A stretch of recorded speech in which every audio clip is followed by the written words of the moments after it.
Día vamos a tratar un tema que para Dios es muy importante. Es uno de los temas más importantes para Él en su relación con la humanidad. En la relación que Él tiene con cada uno de nosotros, este tema tan importante refleja un aspecto de la personalidad de Dios que es de directo beneficio para nuestras vidas.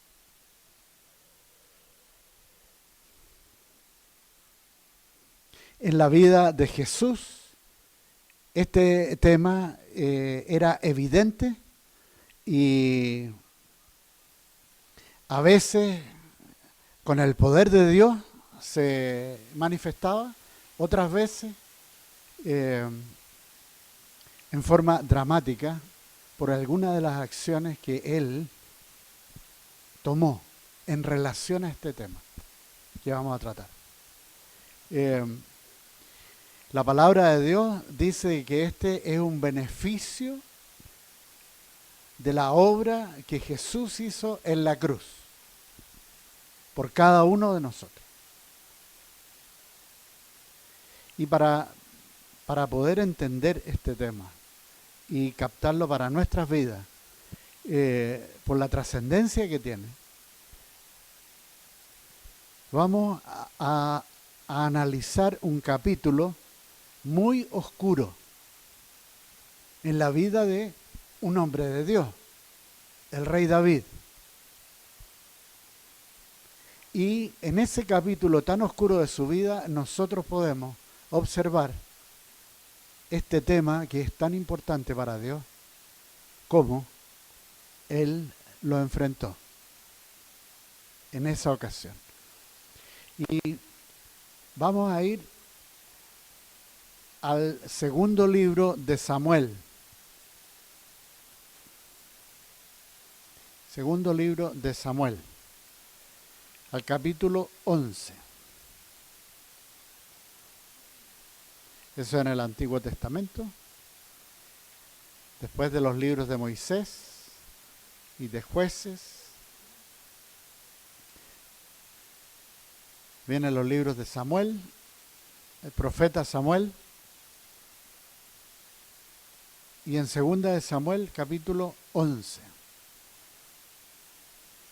hace mención a este aspecto, un capítulo muy oscuro en la vida de el rey David. Y dice así, vamos a leer hasta el versículo 17. No sé si lo pueden poner ahí.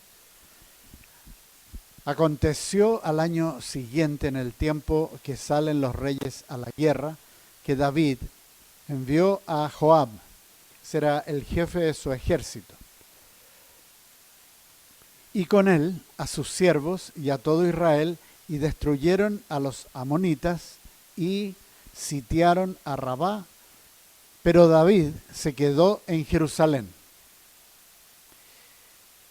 Y sucedió un día, al caer la tarde, que se levantó David de su lecho y se paseaba sobre el terrado de la casa real, y vio desde el terrado a una mujer que se estaba bañando, la cual era muy hermosa. Envió David a preguntar por aquella mujer y le dijeron, aquella es Betsabé, hija de Eliam, mujer de Urías, Eteo. Y envió David mensajeros y la tomó, y vino a él, y él durmió con ella. Luego ella se purificó de su inmundicia y se volvió a su casa. Y concibió la mujer, y envió a hacerlo saber a David, diciendo, estoy encinta.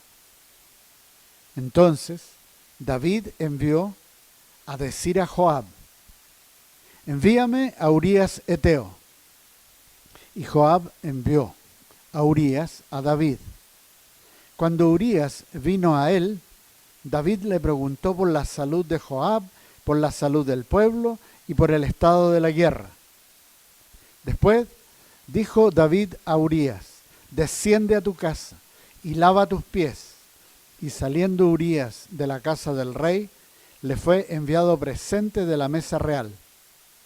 Mas Urías durmió a la puerta de la casa del rey con todos los siervos de su señor, y no descendió a su casa. E hicieron saber esto a David, diciendo: Urías no ha descendido a su casa. Y dijo David a Urías: ¿no has venido de camino? ¿Por qué pues no descendiste a tu casa? Y Urías respondió a David: el arca e Israel y Judá están bajo tiendas, y mi señor Joab y los siervos de mi señor en el campo. ¿Y había yo de entrar en mi casa para comer y beber y a dormir con mi mujer? Por vida tuya y por vida de tu alma, que yo no haré tal cosa. Y David dijo a Urías: quédate aquí aún hoy, y mañana te despacharé. Y se quedó Urías en Jerusalén aquel día y al siguiente, y David lo convidó a comer y a beber con él hasta embriagarlo. Y él salió a la tarde a dormir en su cama con los siervos de su señor, mas no descendió a su casa. Venida la mañana, escribió David a Joab una carta, la cual envió por manos de Urías, y escribió en la carta diciendo: poned a Urías al frente en lo más recio de la batalla, y retiraos de él para que sea herido y muera. Así fue que cuando Joab sitió la ciudad, puso a Urías en el lugar donde sabía que estaban los hombres más valientes. Y saliendo luego los de la ciudad, pelearon contra Joab, y cayeron algunos del ejército de los siervos de David, y murió también Urías Eteo. Un pasaje muy oscuro en la vida del rey David. A una persona fiel, un soldado fiel de él, comete adulterio con su señora, aprovechando que está lejos, e idea un plan para que muera en batalla, porque este hombre fiel no tiene relación con su esposa, que ya está encinta del rey David. O sea, hay engaño, hay maldad, homicidio terrible.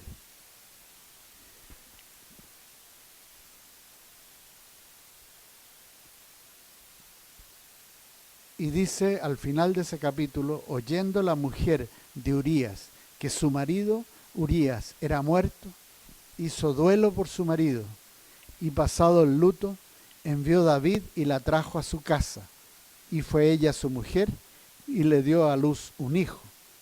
Mas esto que David había hecho fue desagradable ante los ojos de Jehová. Terrible lo que ha hecho un hombre de Dios.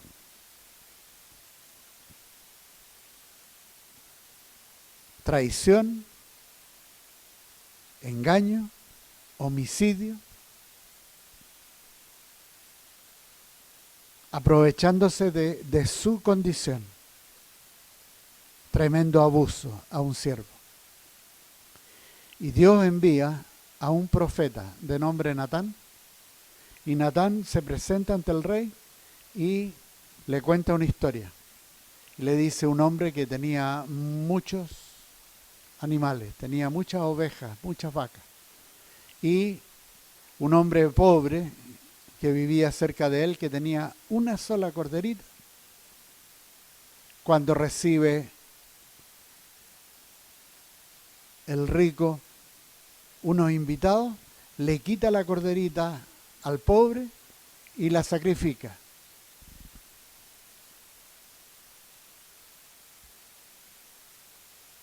Y el profeta le pregunta a David: ¿qué piensas tú de esto? Y David se indigna y dice: pero que es terrible. Y el profeta Natán le dice: ese hombre eres tú para Dios.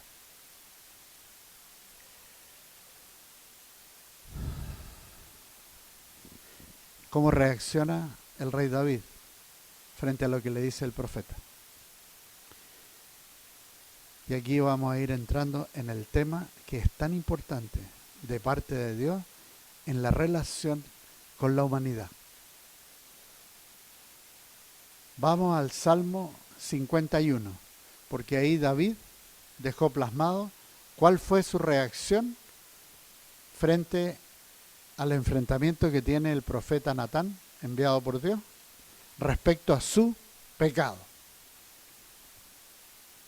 a su maldad.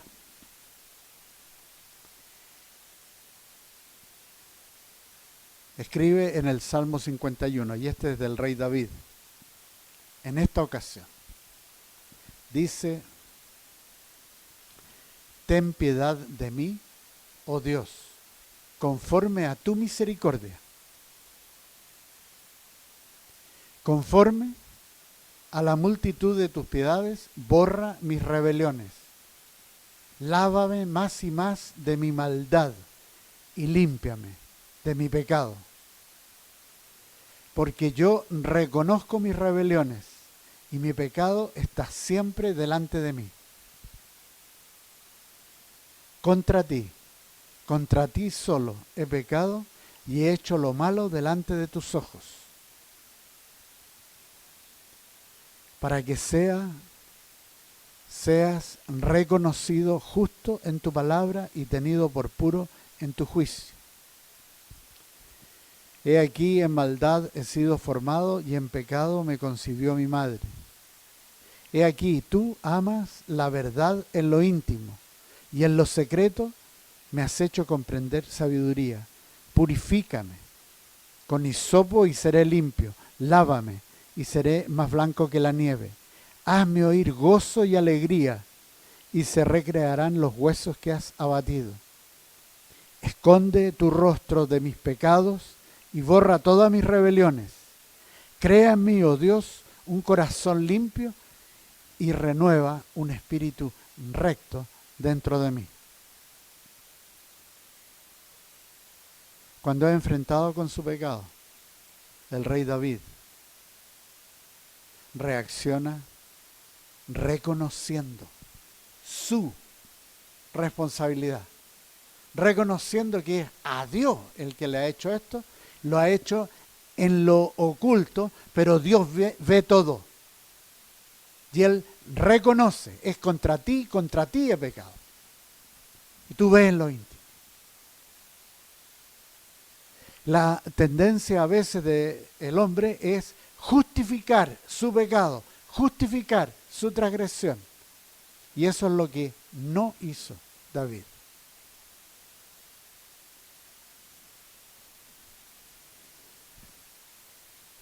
Y en el versículo 14, es increíble lo que dice David, dice: líbrame de homicidios, oh Dios, Dios de mi salvación. Cantará mi lengua tu justicia. Él no cubre su pecado, sino que lo confiesa, y lo confiesa tal como Él lo ha hecho. Se arrepiente. Algo tan grave. Se arrepiente. Y este es el aspecto de la personalidad de Dios que es de beneficio no solo para David en esa ocasión, sino que para todo ser humano. Este aspecto de la personalidad de Dios. Y es que Dios perdona. Dios perdona. Es horrible lo que ha hecho David. Ha traicionado a uno de sus amigos más cercanos. Fiel, que está dando batallas por él. Se ha aprovechado de su posición y de la situación y ha abusado de una mujer,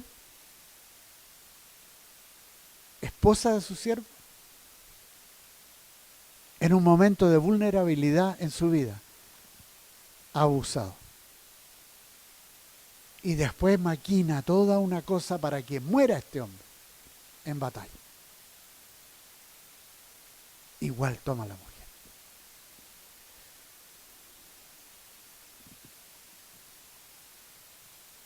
Son terribles las cosas que el ser humano hace y lo que puede hacer. Esa es la historia de la humanidad. Pero que Dios perdone, eso sí que es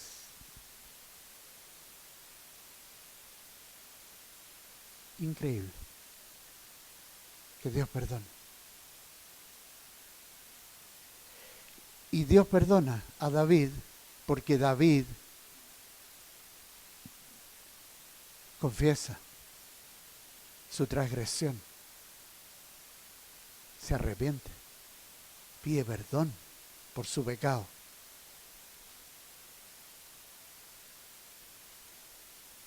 Y escribe años después el rey David. Esto aparece en el Salmo 103. Y él, David, que ha sido perdonado, él también dice, a toda persona, tú puedes ser perdonado. Dice el Salmo 103:3, Él es quien perdona todas tus iniquidades. En el versículo 4, y rescata del hoyo tu vida. El ser humano en su vida lidia con este tema constantemente, que es la condenación, la certeza de que ha hecho cosas malas. A veces en oculto, que nadie sabe, pero Dios todo lo ve. Y ese pecado está como una barrera entre un Dios que es santo, que es perfecto, y el hombre que no es santo, que es pecador, que es imperfecto. Hay una barrera, el pecado. Lo notable, que si uno se relaciona con Dios en verdad, le dice, contra ti he pecado, he sido homicida, le dice David. Y en el Nuevo Testamento, por medio de Juan, en una de sus cartas, él dice, el que no ama al prójimo, para Dios es homicida. El que no ama a su prójimo es homicida. Entonces, está esa barrera entre Dios y el hombre. El que habla verdad, el que reconoce, Dios increíblemente le perdona su pecado. Cual sea, tan terrible como el de David, cual sea el pecado, lo perdona. Esta es una de las características más increíbles de la personalidad de Dios, de que Él perdona al pecador.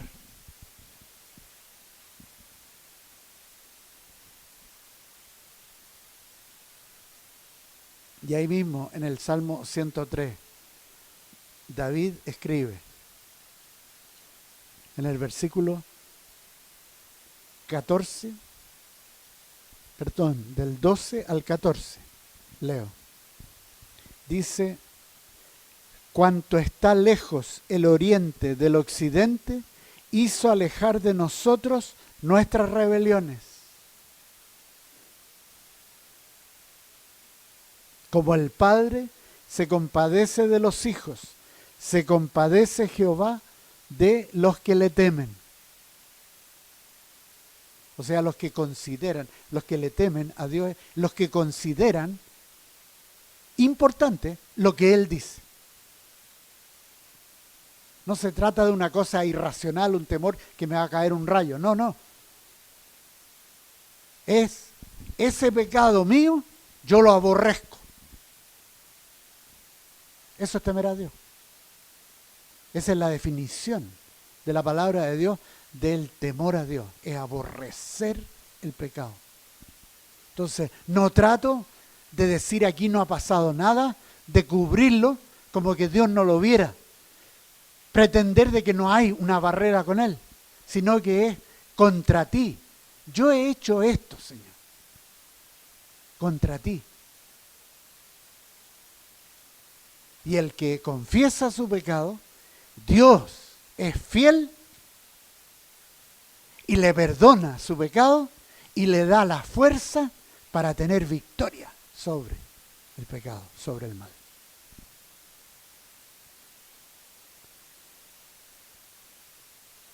Porque Él conoce nuestra condición, se acuerda de que somos polvo.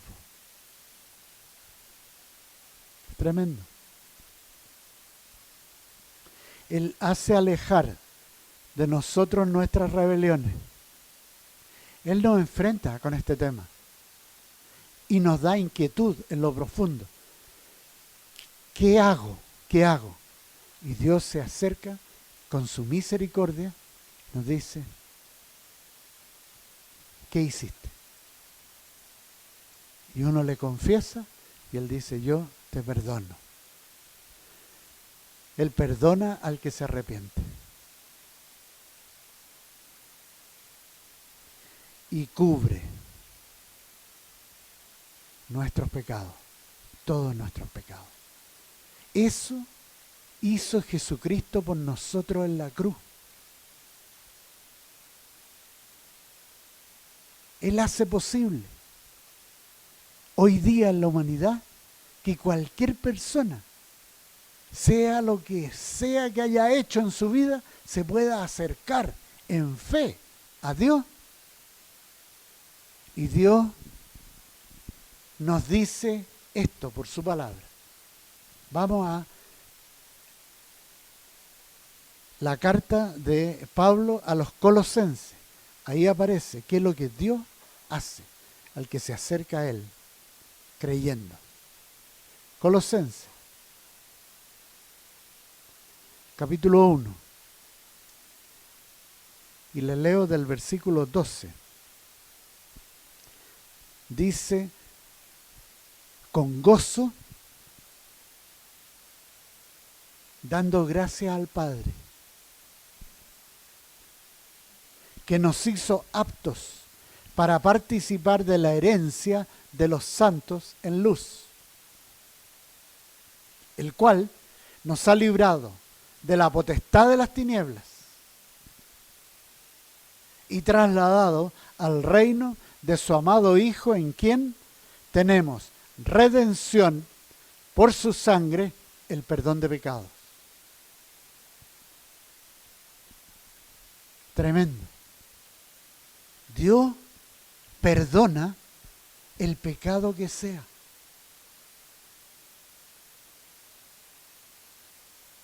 Puede ser el pecado más terrible.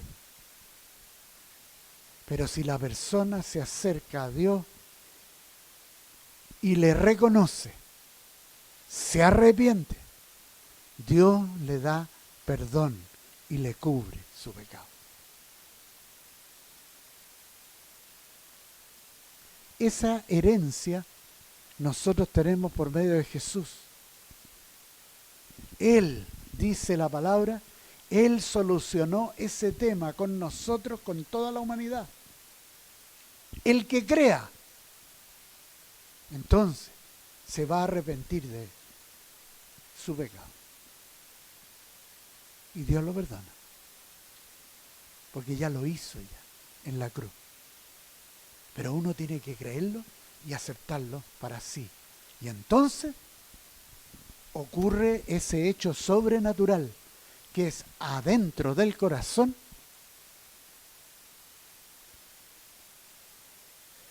El tema que ha sido un peso a través de la vida, un peso de la conciencia, que uno sabe que hay cosas que no ha hecho bien y que desagradan a Dios.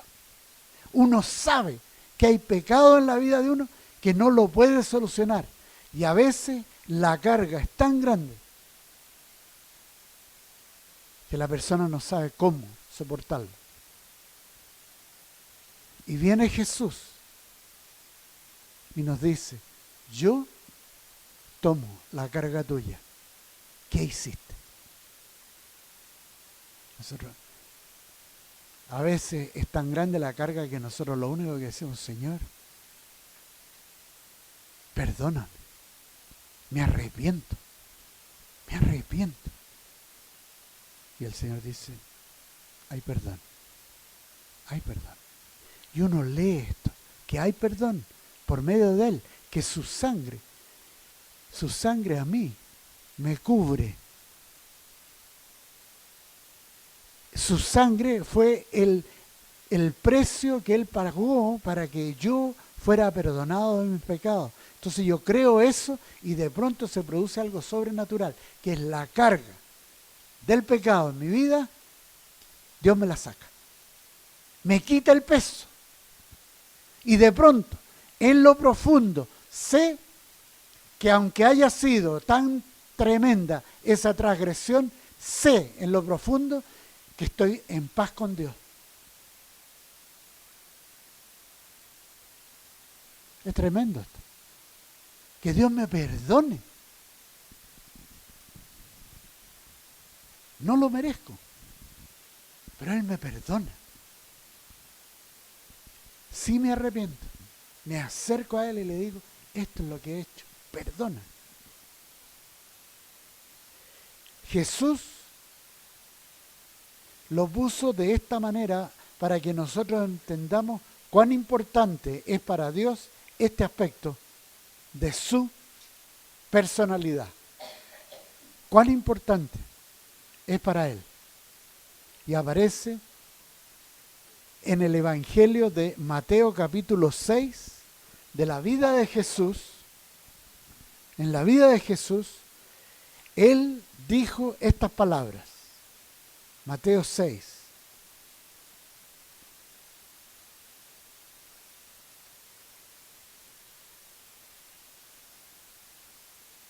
Y el versículo 14. Leemos.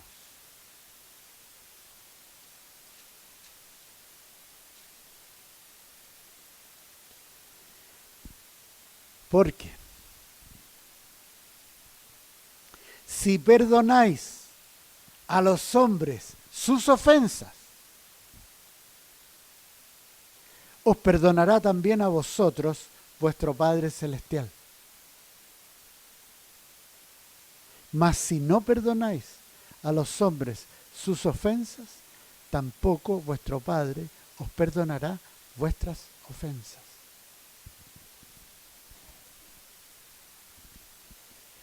Jesús enseña de este tema tan importante para Él, porque si nosotros perdonamos a quien sea lo que nos haya hecho, si nosotros tomamos esta parte de la personalidad de Dios y hacemos lo que Él hace, entonces hay un tremendo peso que se sale de nuestra vida.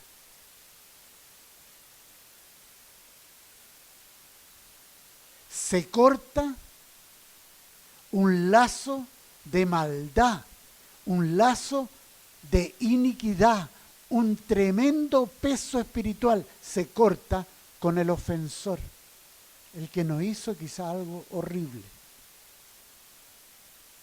en absoluta injusticia. Pero si nosotros no lo perdonamos a él y a su ofensa, tenemos constantemente una atadura espiritual que nos destruye. Entonces, el Señor dice, Dios los perdonó a ustedes. Hagan ustedes lo mismo. Porque si no lo hacen, entonces anulan el perdón de Dios. Lo anulan. Y van a mantenerse atados con la persona y el hecho que les hizo. Van a mantenerse atados. Una atadura espiritual de tinieblas. lo más destructivo que existe.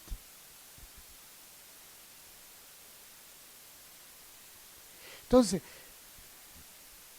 si Dios le solucionó esa tremenda ofensa al rey David, a nosotros nos puede solucionar todo tipo de ofensas. Y escuchen, gran parte de la humanidad camina bajo un problema de condenación constante porque no han solucionado este tema con Dios. Tremenda condenación. Sienten muchas veces el peso que lo agobia del pecado y no saben cómo solucionarlo. Y el Señor dice,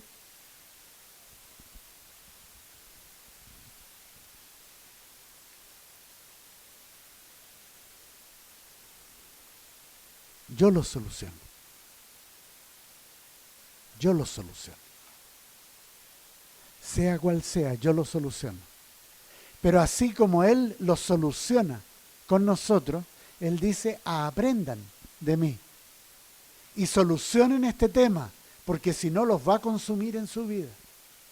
Los va a consumir. Y eventualmente va a producir un fruto de muerte.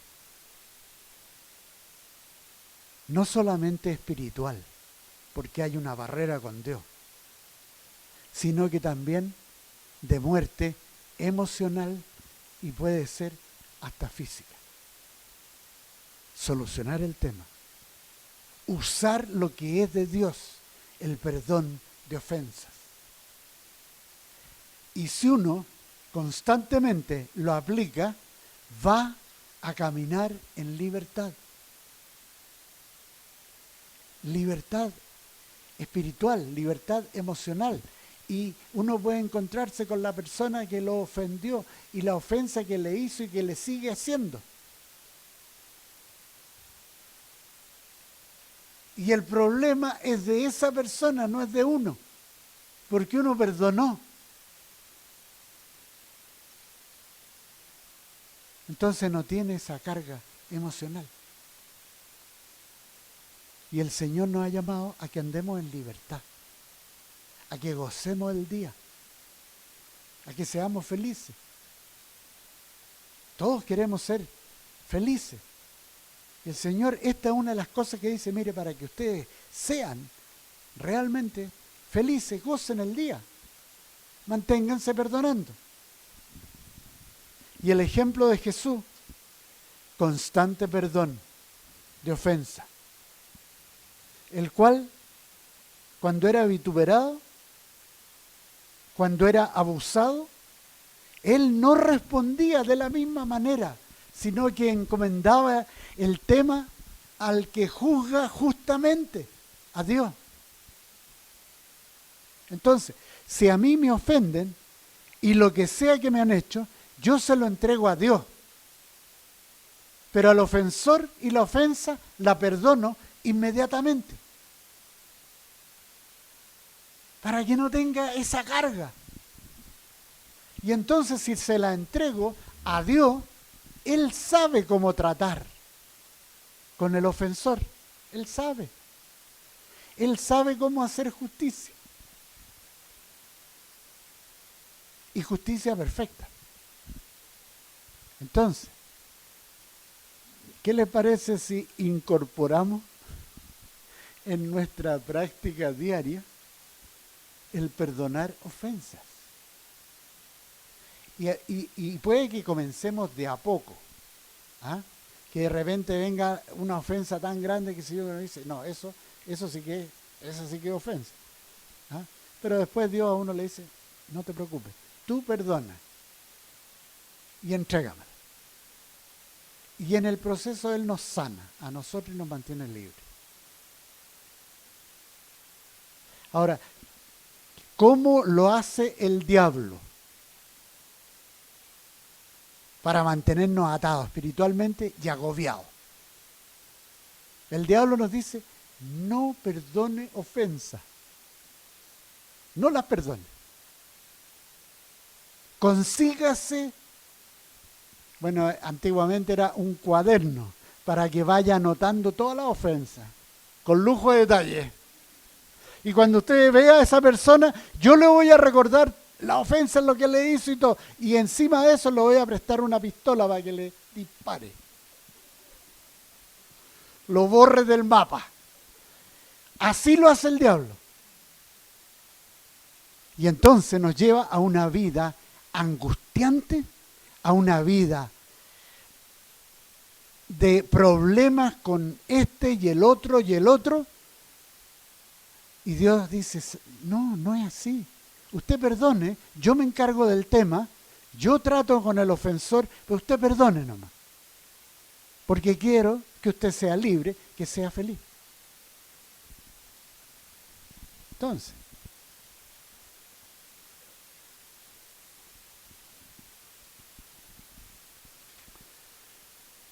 ¿quieren tomar la práctica esta de perdonar ofensa? ¿Perdonar ofensa? ¿Perdonar ofensa?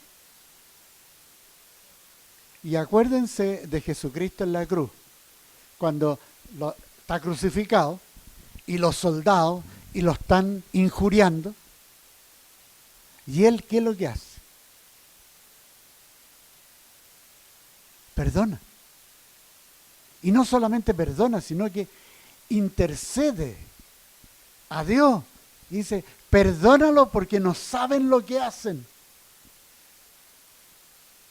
Entonces, yo me recuerdo de eso y no espero a que alguien, para yo perdonarlo, por lo menos tenga que mostrar, aunque sea una pequeña señal de arrepentimiento. No, los soldados no estaban nada arrepentidos, pero Jesús los perdonó. Perdonar, ofensa, siempre, todos los días, y mantener esto claro con Dios, evita barreras y permite que Dios intervenga en toda clase de circunstancias. Y nosotros, sin carga. Amén. Amén. Gracias, Señor, por este día y que esta palabra, Señor, quede en nuestros corazones. Amén. Amén.